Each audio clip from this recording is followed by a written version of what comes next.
Goiânia, capital do estado de Goiás. O que essa grande metrópole tem de interessante a nos contar?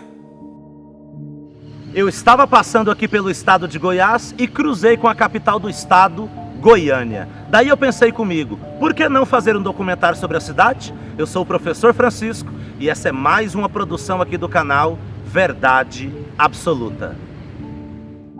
Fundada em 1933, Goiânia conta hoje com aproximadamente 1,5 milhão de habitantes, dados do IBGE de 2021. Por ser uma cidade que está cravada no coração do território brasileiro, Goiânia não possui praia. Por isso, se tornou um dos maiores centros financeiros do Brasil. Sua economia é caracterizada pela predominância do setor terciário, que tem como um dos pontos mais fortes uma espécie de turismo dos negócios e das tradições na cidade. Goiânia traz para os seus visitantes aspectos muito interessantes a respeito da história, como o Monumento das Três Raças, onde temos representado as três principais etnias que compôs ao longo da história a miscigenação do povo brasileiro: o negro, o índio e o branco europeu. O Monumento das Três Raças fica aqui na Praça Cívica, em Goiânia. É este monumento que você está vendo logo ao fundo aqui. Esse monumento, ele me lembra a Bíblia, a saga de Noé, que atravessou o dilúvio com a sua esposa, seus 3 filhos e as 3 respectivas esposas dos 3 filhos de Noé. Por que este monumento às 3 raças aqui em Goiânia me lembra a Bíblia? Porque Noé tinha 3 filhos e cada um dos 3 filhos de Noé tinha uma etnia. Semelhantemente como o monumento das 3 raças aqui em Goiânia possui 3 etnias representadas, assim também eram os 3 filhos de Noé. No caso do Monumento das Três Raças aqui em Goiânia, nós temos representada a etnia indígena, a etnia negra e o branco europeu. São essas 3 etnias que compõem a miscigenação principal do dorso étnico brasileiro. Assim também, os 3 filhos de Noé pertenciam cada um a uma etnia. Um dos filhos de Noé estava e pertencia à etnia negra, um outro filho de Noé pertencia à etnia branca e um outro terceiro pertencia à etnia parda. Aqui em Goiânia, Praça Cívica, Monumento das Três Raças. As marcas do bandeirantismo da época do ciclo do ouro da história brasileira é também expressa nas cenas da cidade de Goiânia, como a Praça do Bandeirante, cujo monumento central é uma estátua de Bartolomeu Bueno da Silva, o vulgo Anhanguera. Anhanguera foi um dos principais bandeirantes na época do ciclo do ouro no Brasil, séculos 17 e 18, que através do desbravamento das bandeiras do ciclo do ouro que saíam de São Paulo, vieram parar aqui, na capitania dos Goiáses. Cidade planejada estilo as cidades jardins da França, Goiânia traz consigo também o estilo Art Deco em sua arquitetura, que faz parte do patrimônio histórico e artístico nacional. O Art Deco é um estilo artístico que surgiu na Europa nos anos 20 do século passado e influenciou as artes, a moda, o cinema, a arquitetura, o design de interiores, entre outras áreas. Entre as suas características estão o uso de formas geométricas, ornamentos e design abstrato. No Brasil, esse estilo ganhou relevância na primeira capital planejada do país, que foi justamente Goiânia.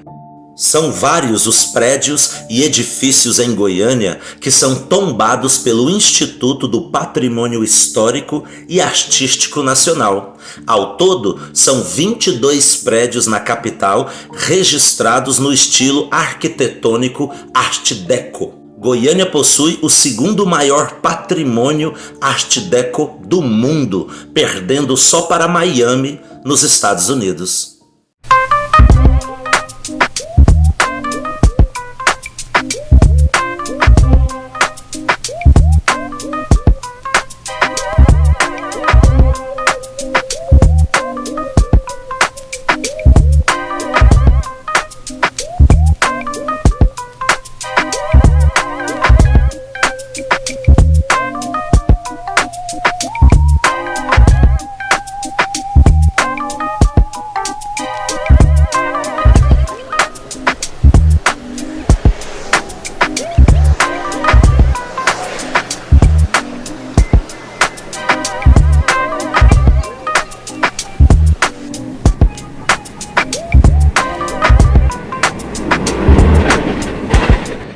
Existem vários aspectos históricos e geográficos que nós poderíamos falar sobre Goiânia aqui nesse documentário.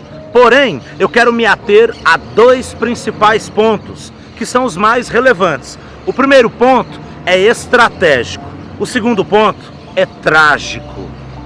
No ponto estratégico, poucos sabem, talvez até mesmo os que são de Goiânia. Desde o século XIX, muito antes de se proclamar a República no Brasil, em 1889, já se cogitava em mudar a capital do estado de Goiás para uma outra localidade. Até então, a capital do estado era Vila Boa, conhecida também como Cidade de Goiás Velho, que acabou por ser tombada em 2001 pela Unesco como Patrimônio Histórico Mundial da Humanidade. A proposta de transferir a capital de Goiás permaneceu em latência até a Revolução de 1930, quando Pedro Ludovico Teixeira foi nomeado interventor federal por Getúlio Vargas em Goiás. A Marcha para o Oeste foi uma política de desenvolvimento criada pelo governo Vargas no Brasil, que tinha como intuito acelerar e incentivar a ocupação e o progresso do centro-oeste brasileiro, que até então era pouco habitado. É por causa da construção de Goiânia que a construção de Brasília, capital do Brasil, foi possível anos mais tarde com Juscelino Kubitschek. Formado pela Faculdade de Medicina do Rio de Janeiro em 1915, um dos líderes da Revolução de 1930 em Goiás, Pedro Ludovico Teixeira foi nomeado interventor federal no estado por Getúlio Vargas de 1930 a 1933 e foi governador do próprio estado de Goiás de 1935 a 1937. A proposta de transferir a capital de Goiás, que àquela altura já durava há pelo menos 180 anos, encontrou o campo fértil na política do governo federal. A decisão de Pedro Ludovico estava alinhada e em consonância com a política do governo federal da época, que visava para o país a marcha para o oeste. Atílio Correia Lima foi o arquiteto urbanista convocado por Pedro Ludovico para planejar e elaborar o projeto do plano piloto da cidade de Goiânia. Na concepção urbanística do arquiteto Atílio Correia Lima, o elemento principal do traçado geométrico do plano piloto para a cidade de Goiânia seria a Praça Central, que é essa praça que eu estou aqui agora, a Praça Cívica. É dessa praça que parte todo o desenho geométrico do plano piloto da cidade de Goiânia. Guardando as devidas proporções, o efeito monumental esperado aqui para o plano piloto da cidade de Goiânia vem do princípio clássico adotado nas cidades francesas em relação à geometria das avenidas, à praça central, que é a praça cívica, e na solução estética e proporcional dos bulevares.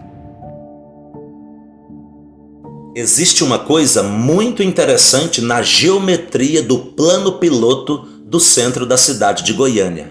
Ao sobrevoar o centro de Goiânia, partindo da Praça Cívica, as avenidas Araguaia, Goiás e Tocantins são cortadas as três lá embaixo pela Avenida Paranaíba. De cima, nós podemos constatar que o plano piloto da cidade de Goiânia possui a forma de um arco com uma flecha, que representam justamente a marcha para o oeste dentro do contexto político e histórico daquela época para o Brasil.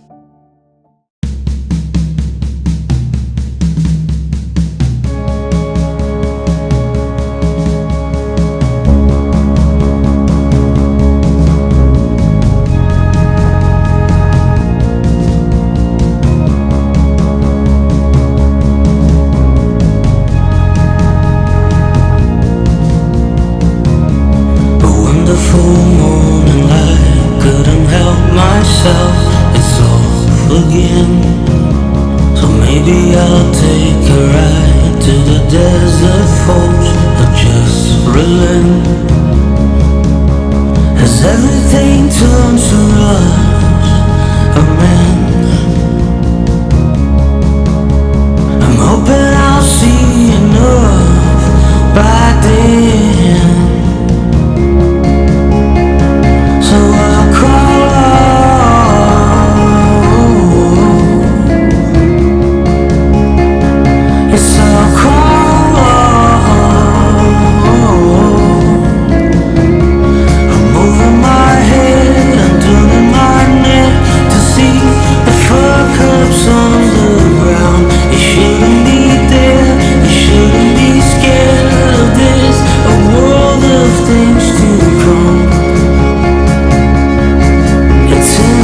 O segundo ponto mais relevante que nós resolvemos trazer e apresentar aqui neste documentário para você sobre a cidade de Goiânia diz respeito a um momento muito trágico que a cidade passou em 1987.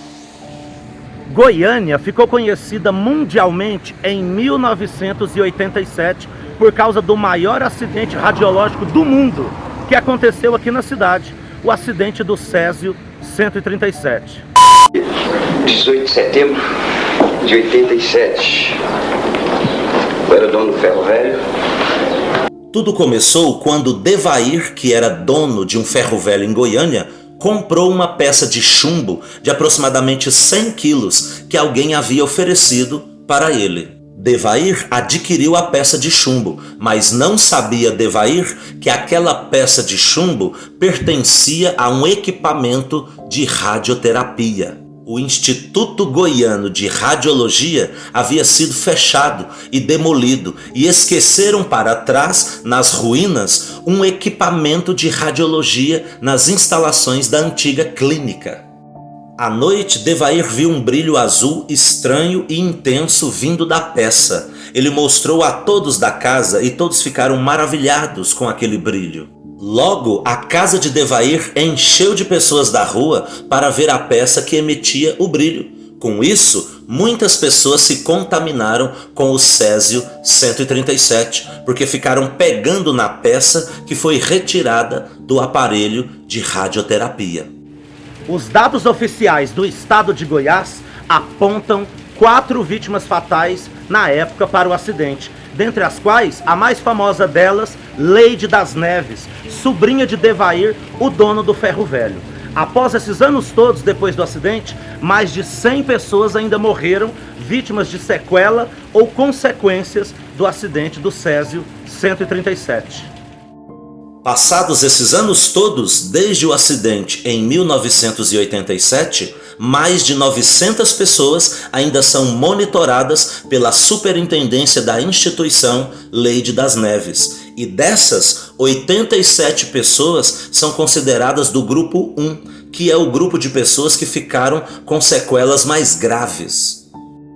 Para vocês terem uma ideia do tamanho do lixo radioativo gerado pela contaminação do Césio, uma cidade foi criada em Goiás, a 20 quilômetros de Goiânia, só para guardar o lixo radioativo gerado pelo acidente do Césio 137. A cidade se chama Abadia de Goiás. São mais de 6.000 toneladas de lixo radioativo que foram lacrados em caixas de ferro e containers e enterrados sob concreto, argila e areia, onde estão esses montes de terra que você pode ver na imagem.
Bom, pessoal, chegamos ao final de mais uma viagem e mais um documentário. Esse documentário e toda essa viagem, essa expedição, foi financiada pela SCCTB, Apesar do dinheiro ser da própria SCCTB, que é a Sociedade Científica Criacionista da Terra Plana no Brasil, eu quero aqui deixar uma prestação de contas para o pessoal, ok? Eu saí de Floripa com passagens aéreas, ok? Vim de avião, saí de Floripa com destino a Brasília, só que teve uma conexão tanto na ida quanto na volta em Goiânia. E foi aproveitando essa conexão em Goiânia, tanto na ida quanto na volta, que eu aproveitei para fazer o documentário aqui em Goiânia, que é um documentário muito interessante, ok? É assim que se faz viagem, expedição e traz documentário pronto e produto pronto de qualidade para o telespectador. Principalmente quando se pega dinheiro das pessoas para fazer experimento ou viagens e acabam não dando satisfação de nada, voltam sem nada produzido e ainda tem aquele meio mundo de brigas e intrigas e traições. Foi por isso e foi para isso e foi para a emancipação desse movimento sujo e antigo da Terra Plana que a SCCTB foi fundada. Venha conosco, venha participar de pesquisas e viagens e expedições sérias. E detalhe, com o dinheiro da SCCTB. Apesar do dinheiro ser da SCCTB, vai ficar aí a prestação de contas para vocês, ok? Um grande abraço, pessoal. Essa foi mais uma produção aqui do canal Verdade Absoluta. O canal aqui é credenciado na SCCTB, a Sociedade Científica Criacionista da Terra Plana do Brasil. Até a próxima viagem e até a próxima expedição e o próximo documentário. Valeu, pessoal! Tchau, tchau!